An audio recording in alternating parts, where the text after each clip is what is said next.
Ilana Razbash, and this is Radio Architecture.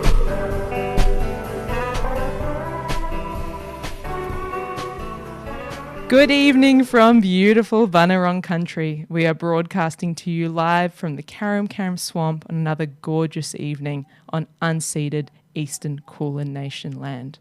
Always was, always will be Aboriginal land.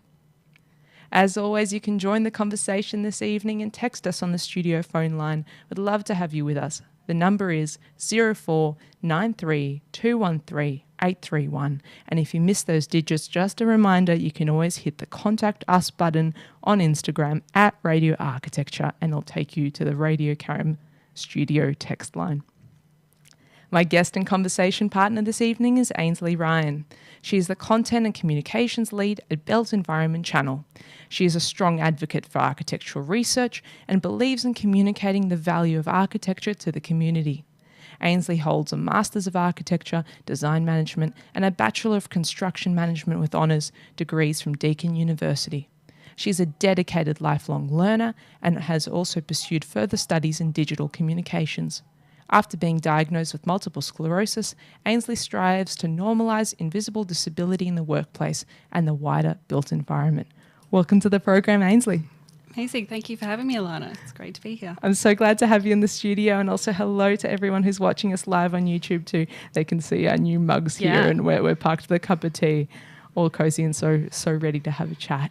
Definitely. You're a listener of the program, so I suspect you know my first question, so I'm actually going to ask you a different one. Okay, great. I want to surprise you and ask you, what brought you into the built environment first? What piqued that interest?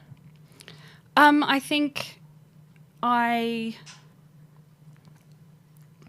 guess I'm one of those people that at a very young age thought that they would be a practicing architect. Mm-hmm. I have spent a lot of time with my grandparents tinkering as a young child in the shed building things. I spent a lot of time. My father continues to kind of do floor design and kind of do floor coverings and that kind of thing. So a lot of the evenings were sat around the kitchen table with, plans and scale rulers and that kind of thing. So I kind of understood that idea of architecture. I guess too, a bit of an interest in graphic design and that. I think I was ultimately drawn to architecture as a profession because I wanted to help people, and I saw that this was a way to do that. Why didn't you pursue it? To pursue architecture? In the traditional classical practice? I think I think going in, I assumed I would be an architect. I was lucky enough to study kind of architecture and construction management at the same time. So there was this dueling kind of desire to create space and to, have these beautiful design outcomes through university. And there was also kind of a drive and understanding of like that technical side of project management, systems and that kind of thing.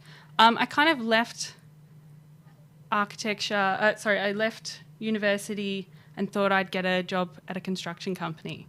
And I just didn't feel like the culture there aligned where I was looking with my own values. So, I kind of took a step back, did some other kind of freelance work, writing and photography kind of work, and then somehow ended up in media. It's kind of a little bit of a side path, but I think we're always interested in discussing and learning more and sharing non-linear journeys in the profession, and let's say kind of bolstering and outline journeys in the profession, because without people doing this work of architectural communication, architecture wouldn't get out there. Yeah, I think obviously there's so many wonderful, talented people out there. There's so many stories around how, all the different kind of architectural outcomes, those kind of non-traditional architecture, the way that communities kind of come together. There's so many different stories out there, and I think historically, as an architecture profession within Australia, anyway, there's kind of this siloed effect where we tell stories to and about each other, and we don't really engage with the broader public as much as we should. And yeah, I think that's all changing here on exactly. Radio Architecture. I mean, I had to say yes when you asked, because this is what you're doing. This is communicating the fundamentals of creating a space that nurtures people, that uplifts people. There's so many different parts of the spaces that an architect touches that we're just not sharing in a way that the community can really understand and fully grasp the power of that. I want to pick up on your point about stories. They are so important in connecting people to ideas and bringing them about. And often professionals such as yourself who had architectural training and gone on these unconventional paths and non-linear paths have some of the best stories and can communicate some of those stories and the importance and the value of good design so well. But before we jump into that, I do want you to take us back to the very beginning. And I will ask the question I love to ask all my guests. What's your earliest memory of a building or place? Yeah, so I have had to think about this, and I think I've got two answers, so I'm being a bit greedy. My first is that I mentioned my grandparents, and I'm from a small regional country town in northern Victoria, and my grandfather actually spent his weekends building the house that that he and my grandma lived in for many, many years. It's still standing 60 years later. It's so magical. It's and rare. It's so rare, and it's quite jarring to think about in a the situation that we're in now with the housing crisis. But the ability to design, create, and then add on to the space. And what was his profession? He was a mechanic. Wow, so he figured it out. He's honestly the smartest man I know. Can just just look at something and technically know how it works. So yeah, I think that space, understanding how that space works, it's not the most, architecturally savvy place. It's the way that you can take materials and you can create a life out of and create that home. So that, place is one that brings memories of warmth and nurturing and those kind of things. That's so beautiful. I love that. I just want to repeat that. You can take materials and create a life and create a home. Yeah, I think our homes should be special places to us. It's not, about land value and return on investment and real estate and all that kind of things. Our homes define who we are and how we connect with our loved ones, our friends, family, community, neighbours. It's how we, I guess, understand the world around us. And I think, I'm a little bit of a homebody, and that's really important to me. And I think, they also shape who we are. They definitely shape who we are. We shape our cities and our cities shape us. You couldn't have said it better. It's the same as it's not my quote by a very, very famous architect whose name really escapes me right now. It's always the way, isn't it? My other answer is, coming from a small country town, there's an art gallery on the lake, and I guess experiencing that space as somewhere that's elevated off the ground, that really frames views, and understanding the relationship between the different seasons through those kind of windows and the way that the public interacts. That's kind of a space that I was like, wow, this is a little bit different than just your run of the mill. What town? What gallery? I'm sure listeners will be interested to visit. So I grew up in Benalla, so the Benalla Art Gallery. Yes. There, yeah. It's quite kind of iconic for a very small town, and it's a nice space to go in, and it's a space that I try and visit, when I can, and it doesn't disappoint. So definitely, listeners, get out there and check it out. were you like encouraged by your whole community or by your school to pursue architecture in a creative field, or did you feel that you were perhaps alone in those interests? I think definitely my family was very orientated around pursuing whatever passion kind of came. Like, they really tried to empower me to just go out and do it. I think coming from a small town, coming from a family where the females in my family didn't finish schooling, it was kind of like, you need to go, we'd love for you to go and follow your passions and see where life takes you. And I think that kind of encouragement led me to try and do something that I hope, brings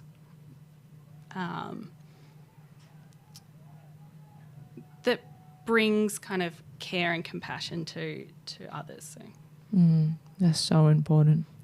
Oh. That comes back to that moment where you felt that the construction industry wasn't for you. Yep. Do you think it's changed since?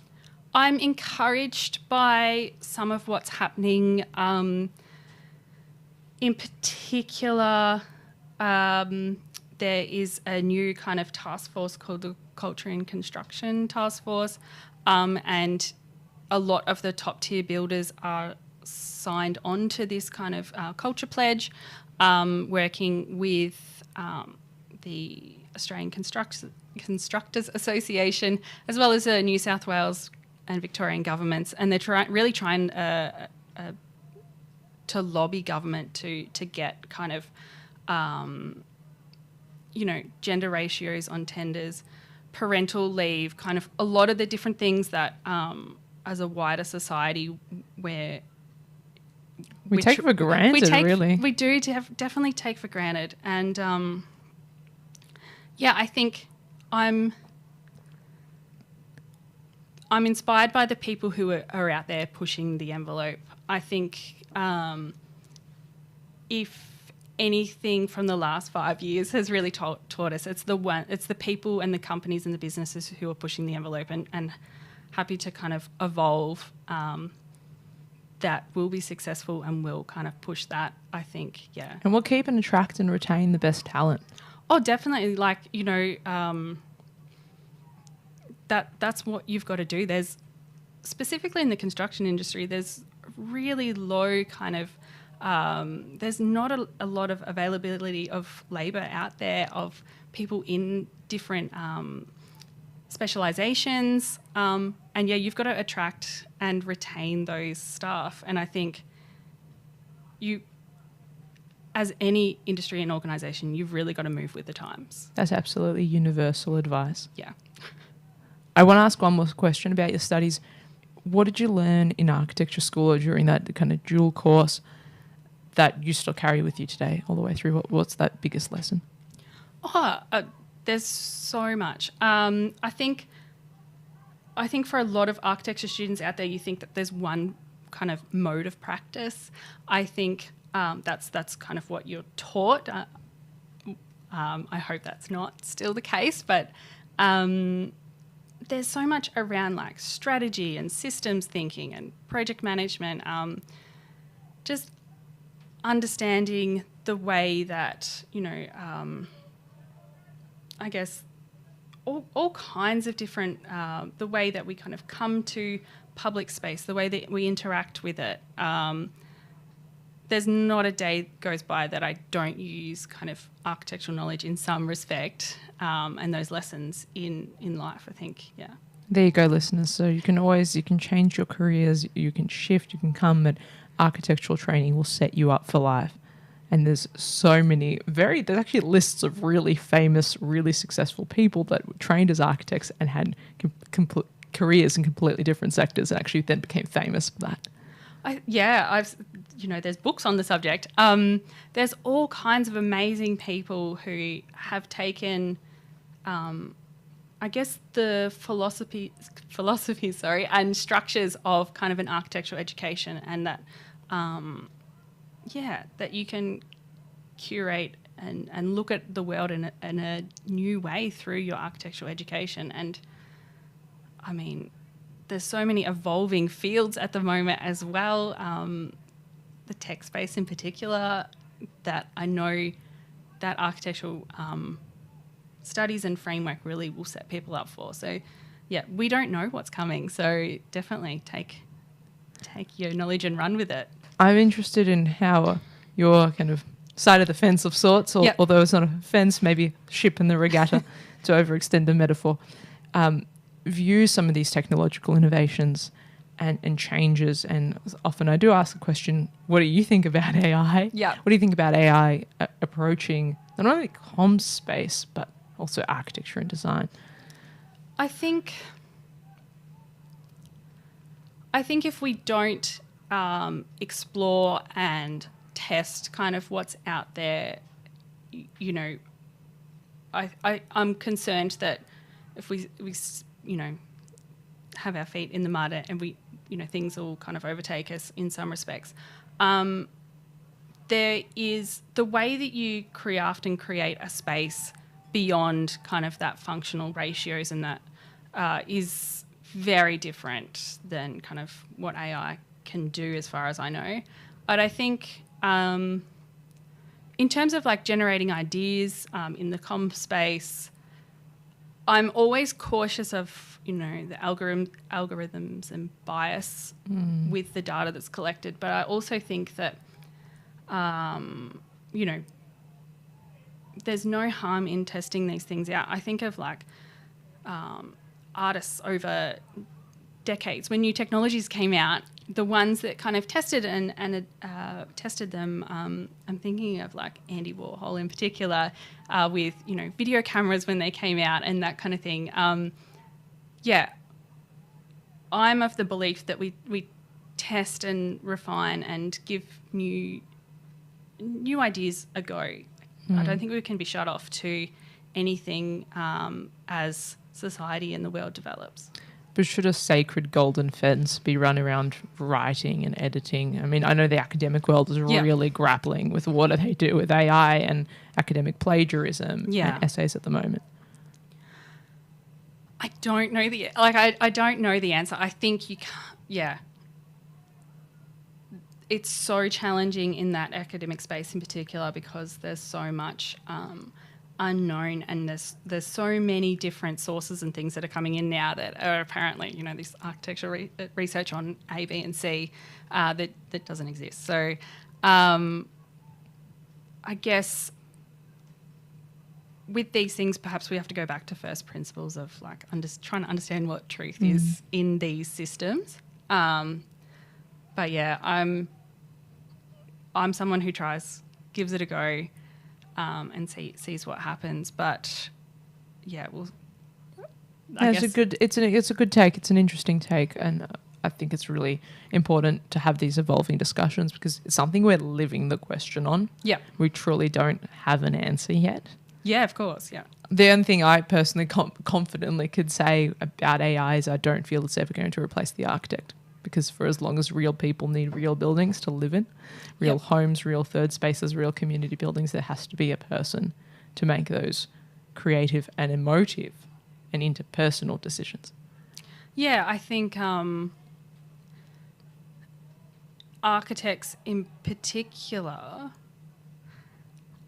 I guess, is AI the threat to capital A registered architects, or is there other professions and other kind of, you know, there's so much around kind of different modes of procurement at the moment, has been for years, but kind of design and construct within certain sectors is really trying to push out architects. You've said my favourite topic.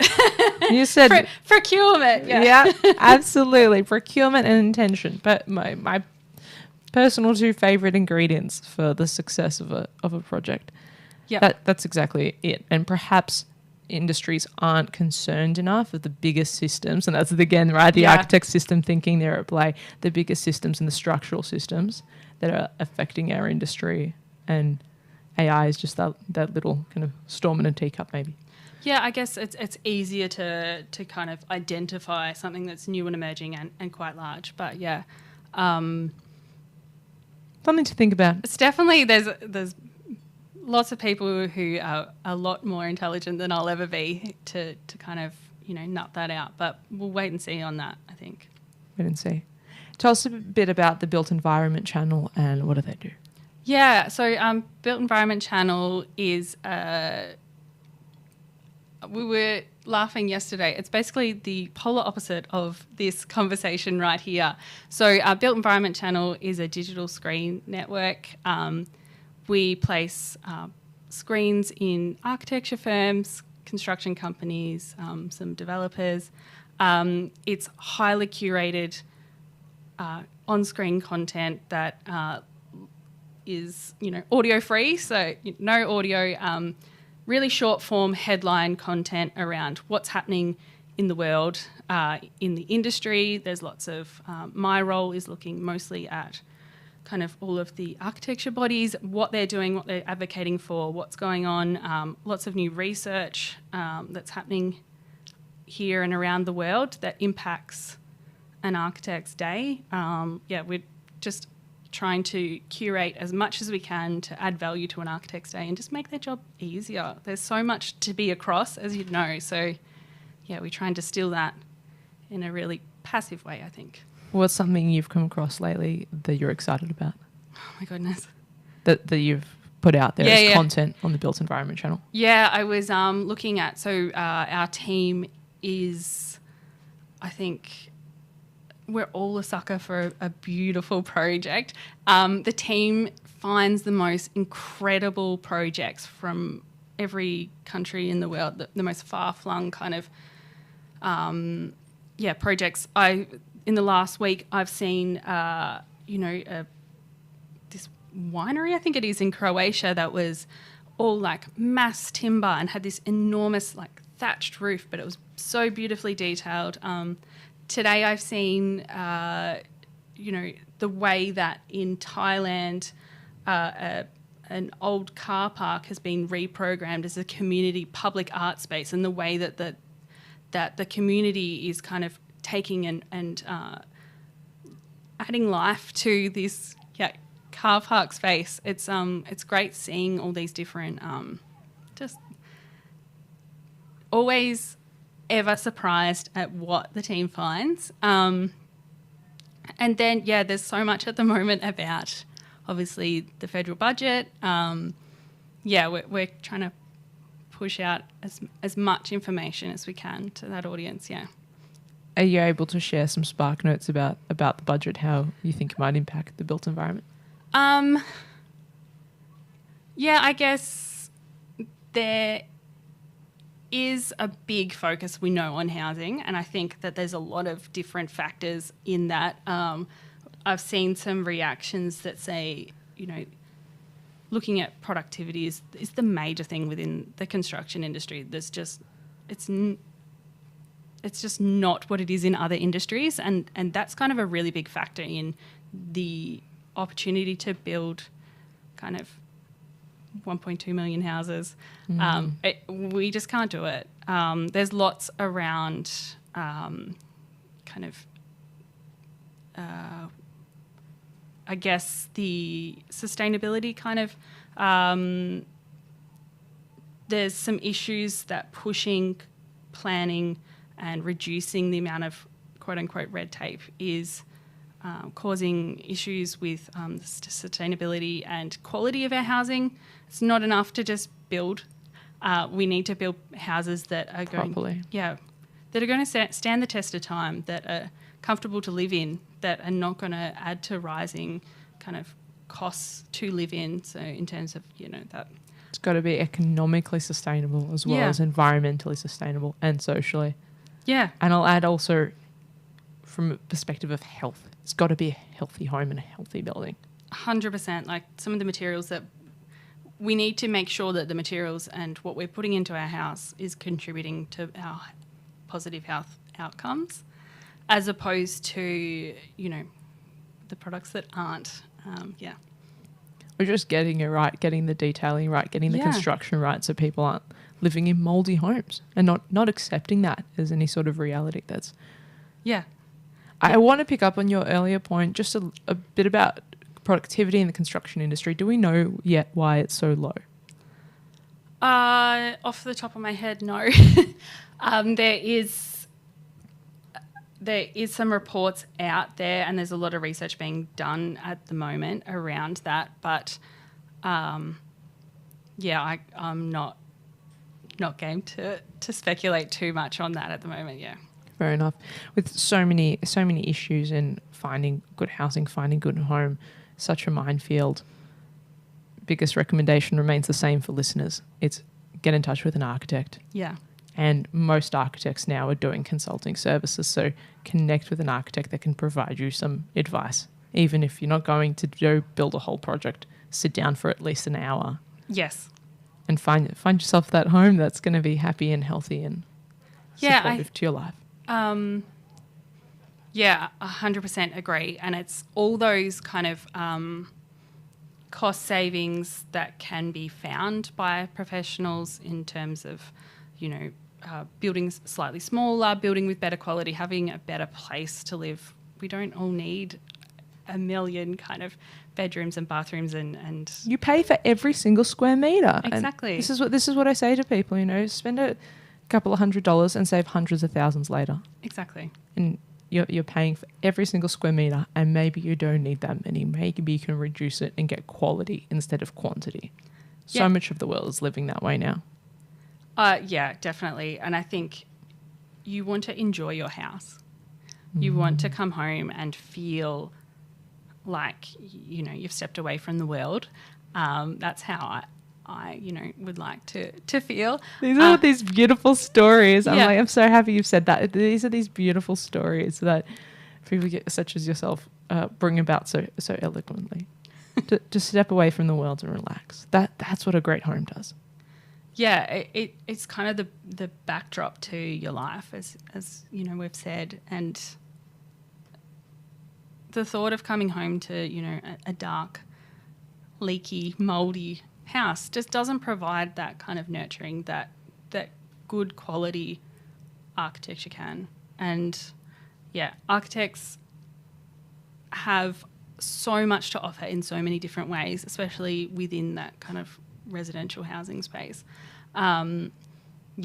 Understanding how your house is going to work and how you can live in it is so important. Here. I want to ask, what does good design mean to you? Goodness. Good design, it really facilitates living in a way that's consistent with you and your values. So I think good design uplifts us. Good design is something that you don't necessarily know or understand.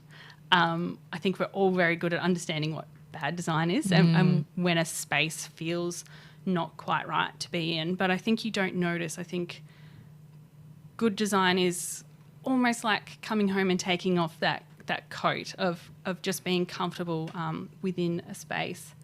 I think good design kind of steps back from your attention as well. I'd also add that it should be the bare minimum and it should be what everyone deserves, because a healthy home is good design. A home that supports your life and your goals and is functionally working well, that's also the bare minimum. That's good design. A home that's connected to where you are, connected to place, so you feel integrated, like you belong in your community, in the landscape, in the site, in your area, neighborhood, in your whole continent even. That's the good design. Yeah. And somewhere where you want to look after and stay long term. That's good design. Nothing cheeses me off more than, we'll just keep it white and grey because we're going to sell it in 10 years once the kids finish school. Yeah, think about all the missed opportunities for or diminishing of your life in that 10 years and the opportunities to enjoy your space more if it's, meets your needs. And I agree. Or even no more white and grey. No more white and grey. We love colour here on Radio Architecture. Also, homes that change with you. There's such conversations now around multi-generational living. Yes. And really, some architects are championing that very seriously. And we've had conversations on this program where people asking their clients, okay, well, where are your kids going to live? Because you can afford a home now and you can afford to build it. Where are they going to live? And what about your parents? Where are you going to put them? What are the aged care and long-term aging care decisions? And so we're seeing these incredibly interesting new types of houses and new types of architecture emerge of how do families live together but separate, together but apart. Yeah, I think I've seen some recently kind of renovations of spaces where they've taken single family dwellings and trying to push the envelope in planning in some respects, but having, you know, that dividing door between spaces, or perhaps in a multi-level having upstairs for you know, teens, young adults, and downstairs for the parents, or likewise grandparents. I think the thing is too that there's so much around getting the most, having a house that fits your needs now. But we don't know when our needs may change. And, you know, 20% of people within Australia have a disability. Disability is something that can live lifelong or be acquired at any time. And I think there's a lot at the moment for listeners in the, you know, architects in the architecture industry around the National Construction Code and the livable housing standards. So at the moment, there's a lot of discussion about how much we can push the building code in terms of access. So the livable housing standards are looking at widening doorways as the minimum. The National Construction Code, of course, is the minimum. Yeah.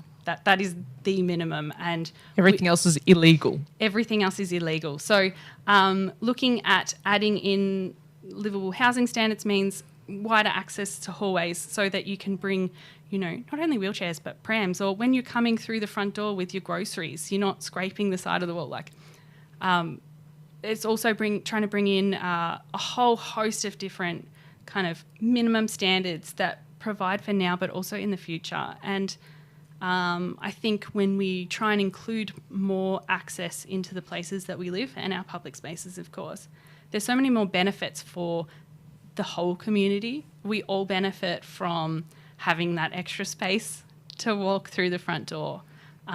We all benefit from ramps in public spaces, or whatever the kind of different access needs of different communities. We all benefit from it. So I think, yeah, we need to... That's something that I'm quite interested in and kind of get a bit of a bee in my bonnet about sometimes. It's so important. I mean, it's long known in the research and in the literature that the biggest benefactors of accessibility solutions and accessible policies and initiatives are actually able-bodied people. 100%. The biggest benefactors. And not all disabilities are visible. Yes. Yeah, I think there's not a lot of research out there around invisible disability, and at the moment there's a growing awareness of different types of invisible disability, and a lot of people, you know, there's growing kind of awareness around neurodiversity, around a whole heap of different disabilities that aren't visible. I'm someone who's very open about my condition, and I'm also someone who tries to advocate and I guess request kind of those access needs and be quite loud about certain things so that other people can feel comfortable to do the same for themselves. And I think that, you know, in my professional life and just as a person out there, I'm trying to bring awareness to kind of access and that community benefit and public benefit from all these different... It's very brave. I mean, it wouldn't have been easy. It feels quite natural to try and use something that's happened to me to help others. And I think that's what... I'm in a very privileged position to do that. And, I implore others who can to do that, because we need more visibility, especially, as an architecture community more broadly. Not only are you advocating for yourself, but you're defining, creating the spaces that everybody gets to inhabit. And we need to be more aware and open of the different needs and concerns and areas that are impacting people. And I think there's so much, of course, there's so many things for an architect to be across, but if someone can remember that one time that they heard, about someone's certain access need, and they can design for it. That's what good architecture is. That's what a good architect does every day and on every project, and especially those who are in public work as well. Definitely designing beyond the minimum and getting to understand and doing, co-design or consultation, or we're starting to see consultation with people with lived experience. Certain kind of practitioners and consultants are really looking into those kind of areas. There's some great research out there in all kinds of different spaces. There's a big movement towards universal design as well. Yep. And as some of those principles, in your opinion, and also perhaps your lived experience, approaching where we want to be heading or where we need to be, I'm particularly thinking about truly universal concepts like making it easy. Yeah, definitely. I think I don't want to keep bringing up the pandemic, but I guess the way that we shifted the way that we worked, the way that we lived, in the blink of an eye, those systems that were built over decades were broken and changed. And I think, the ability to be more adaptable and to have, now things like closed captions are so popular. We're seeing so many different access needs addressed as the standard. There's so much more to go, but it's definitely heading in a positive direction. Understanding that we're an ageing population, we've got different needs for different people at different times of their life. Adaptation is also the definition of resilience, or a really critical core ingredient of resilience. And that's, I think, what all buildings and cities and even on the scale of the whole society would want to strive towards. Yes. That's how you keep your city going if something happens. That's how you keep your economy going if something happens in your business, and in everything we've seen in the last few years, exactly as you say. Those systems broke, and those that moved and shifted and were adaptive were also resilient and the most successful. Yeah, I think we should all be challenged to rethink the status quo and the standard, kind of our standard practice. As scary as that is, sometimes these challenges are an opportunity to adapt and to find new pathways, new challenges, understand and learn things that we didn't know. Just speaking to different people, it's a really good opportunity to get out there and just ebb and flow a little bit from where you thought you might be. I can understand why some people get a bit freaked out. They're like, oh, more regulation, more rules, more things that I want to have to do. But for me, things like universal design principles, that's an extra tidbit, a little point, something else I can integrate so that more people are welcome and can thrive in the building. Yeah. And that's a great outcome for me. That's success. That's the definition of success in a good piece of public architecture. Yeah, definitely. Like having a space that people want to inhabit, that want to visit, that don't know why they want to go there. All those kind of third spaces as well within the city are something that I guess we should be focusing on more, on places to retreat, places to kind of destinations within the city. I think there's so many different people and different needs that as an architect, like it's so empowering to see the change that you can make in people's lives. And unpacking that they don't know why, or they don't know why that space is so great or so successful. Perhaps those are the stories we need to be analysing more and sharing more of, and saying, well, this is why, this is the design that's given us this result. This is the material that we've used, or this is the way the spaces are situated next to each other. And that's why they're successful. And it's a design decision. And listeners are probably sick of me now in 82 episodes saying nearly every week, like a broken record, everything is a design decision. Yeah, I think the things that you overlook too are a design as a decision. And the people that you overlook in welcoming into your space, who you do and don't welcome, are, whether you like it or not, design decisions. They are people policy. It's a design decision. Absolutely. And yeah, I think it's great that you can create spaces that do welcome and provide joy. What's been one of the most pivotal points of research? I know you're really passionate about research and bringing that into design and built environment. I no doubt sharing with the clients and audience of the Built Environment channel. What's been, in your opinion, the most significant piece of research that's been put out? And let's say from Australia, because this is where we're broadcasting from. But of course, we're open to all global ideas. But what's been something that's really moved the needle for you, or you feel has the power to move the needle? I just feel like there's so much out there at the moment. My biggest challenge is that there's so much out there, that there's so many wonderful academics and professionals out there doing all this research and having all these really valuable insights, that answering the questions of why people want to inhabit spaces and all those little tidbits that, there's such a knowledge gap between academia, architecture profession and the general community and the wonderful public that do get to benefit from these spaces.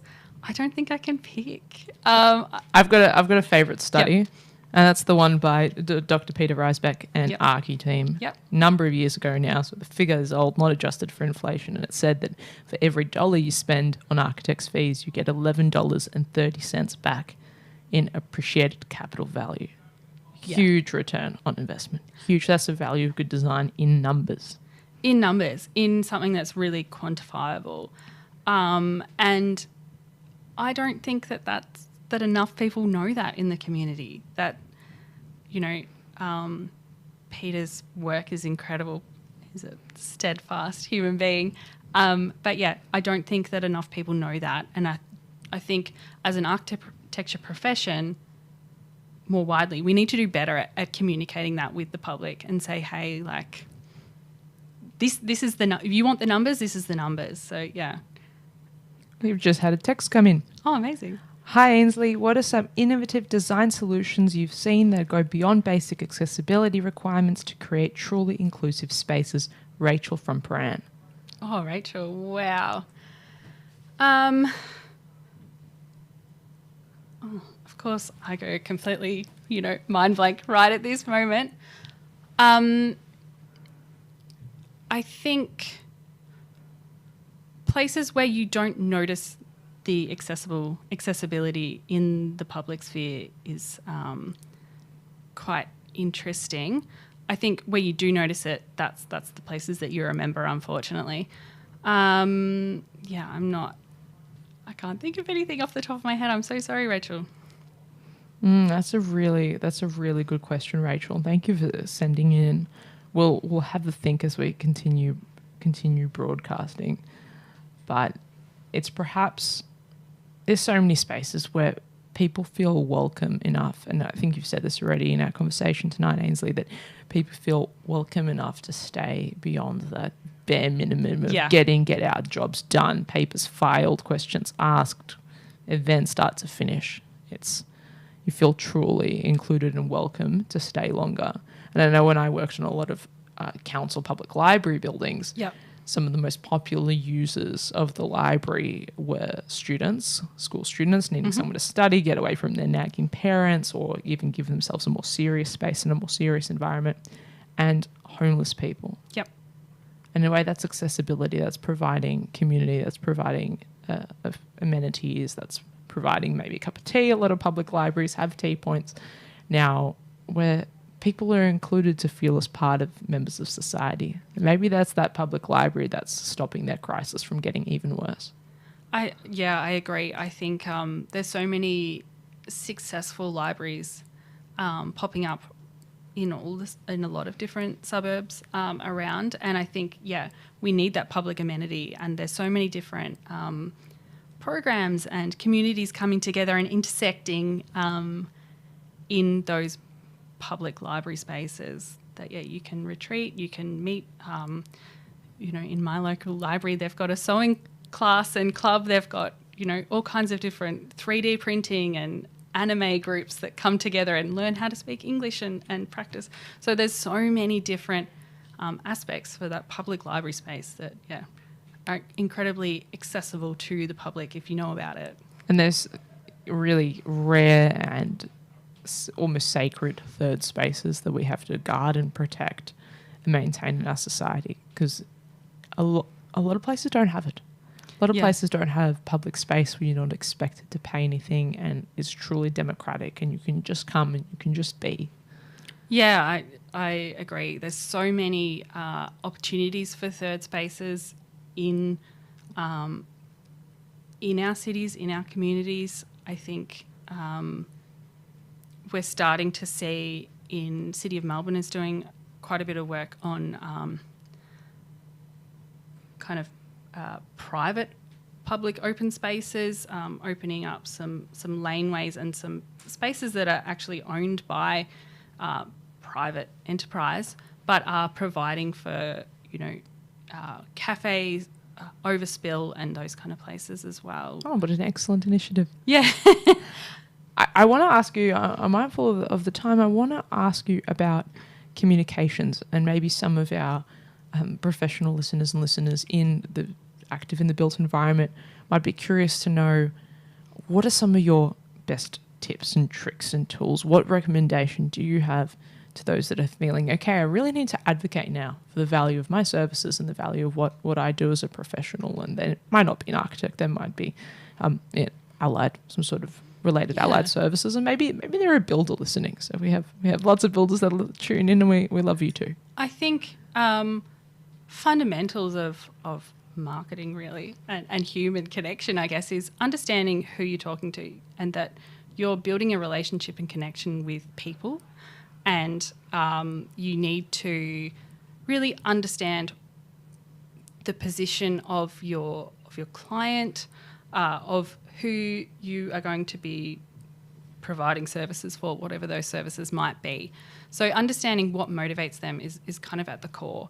I think as an architecture profession in particular, we're very good at talking to ourselves and we're very good at giving each other awards, thinking that that's going to necessarily win work and our potential clients are going to connect with us because we're award winning. But I think understanding and sharing how you work as an organisation, as a practice, understanding what your ethos is and how you can connect with people in similar fields, with similar value systems is really important. We connect with people, we don't connect and buy from businesses. So I think as an architecture profession, understanding your value and communicating that in a way that's not we specialise in sustainability, or we will build you a house. Bare minimum. You want to work with clients who you can work together collaboratively to get the best outcome. You want to work with people who you can have relationships in the future, who will give you recommendations, who, referral business is kind of core to architecture. And I think, understanding who you are as a company and then communicating in a way that's accessible in terms of, ban the archi-speak. Enough of it. Absolutely banned on this program. Absolutely. Here.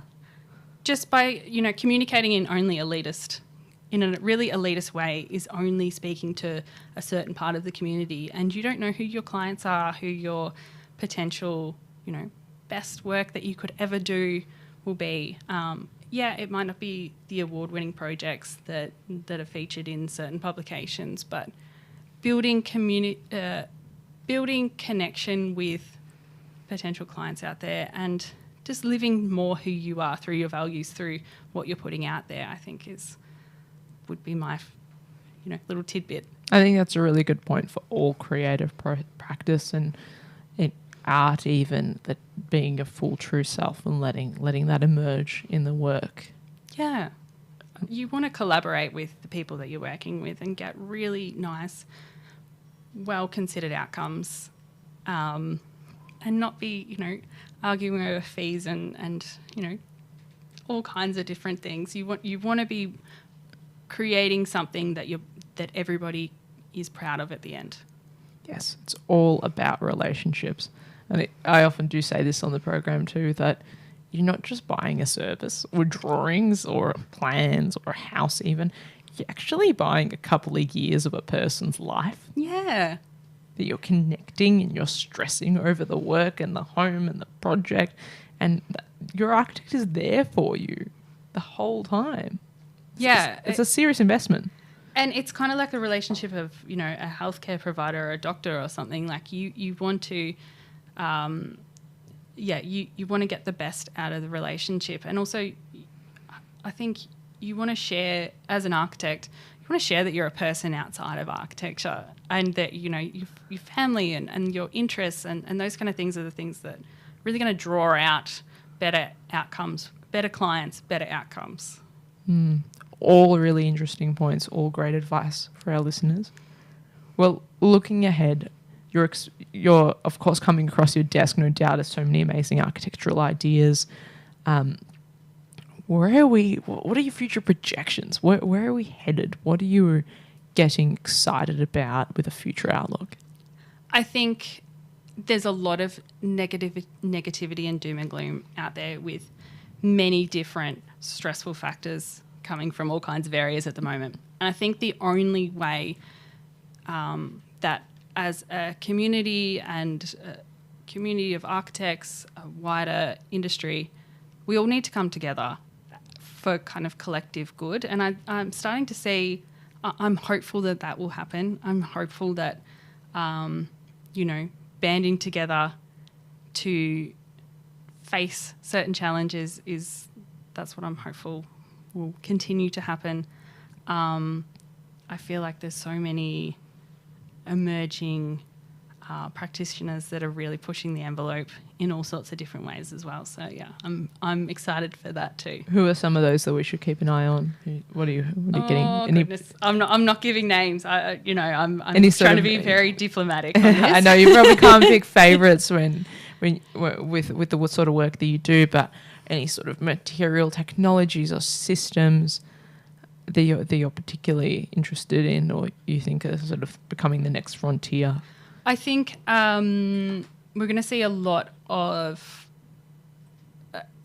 around kind of circular economy, up system recycling of different products. We're seeing lots of different kind of plastics and even like recycled wood technologies out there at the moment. I think in terms of really reducing embodied carbon and emissions, there's a lot of potential and exciting aspects out there at the moment in that space. Do you think we're going to kind of return to the idea that a big factor in sustainability is actually longevity? And, maybe the carbon is a little bit higher, but you're getting something that's going to seriously last and can be maintained and repaired and cared for, but it's going to last. I think the only way we can really... I think we really need to shift the way that we see the value of those design outcomes and creating spaces that are more inclusive and meeting all different needs. That's how we provide longevity and, have those kind of higher upfront emissions and that kind of longer life cycle emissions. So, yeah, we really need to show that we're creating spaces that are going to provide use for now and adaptation in the future. Do you think we're also returning to a word and an idea that was once sort of taboo in the cultural canon, but are we finally finding space, and do you see a future outlook where beauty is going to come back into the conversation? I think, no doubt, when I was still studying, calling something beautiful or seeking out beauty Yes. was forbidden concept. Yeah, forbidden. that kind of beauty for beauty's sake. Well, I think there's different ways that you can experience and create beauty. And I'm drawn to kind of like the biophilic design kind of principles and beauty in terms of, natural materials and creating kind of symmetry and more, understanding how you experience the space in terms of senses other than sight as well, touch, smell. Lovely. Yeah. And that biophilia just comes back to our earlier conversations about healthy environments Definitely. and inclusive environments. All these ideas overlap. So what's at the centre? If you overlap enough of these circles, we actually get good design. 100%. Yeah, that's a very, very strong Venn diagram there of different factors. It sure is. Well, I'm mindful of the time, so I'll ask my last question, and that's, what gives you hope? I think there's so much to give us hope out there. There's so many people striving in all different directions. I think, oh goodness, that's so hard to answer in a succinct way. It doesn't have to be succinct. What comes up for you when you think about it? I think there's definitely, good momentum with people kind of working together for better built outcomes. I think there's so many people starting to specialise in different kind of niche areas around, accessibility, sustainability, all those kind of things coming together and starting to put those dots together in the Venn diagram of good design. I'm hopeful that as a community of the architecture profession is starting to understand as well how to communicate the value of the work that they're doing, because it's incredible and more people need to know about it and experience it and understand it. Here. Thank you so much for joining us on the program, Ainsley. Thank you. Thanks so much. Thanks for joining me for another evening of Radio Architecture with Ilana Razbash. This live show was broadcast and recorded in the Radio Karim studio on Bunurong Country. You can replay the show wherever you get your podcasts. Thanks for tuning in and supporting community radio. Take care. Hi, this is Van Walker from Hexham Heads, and you're listening to Radio Karim. Say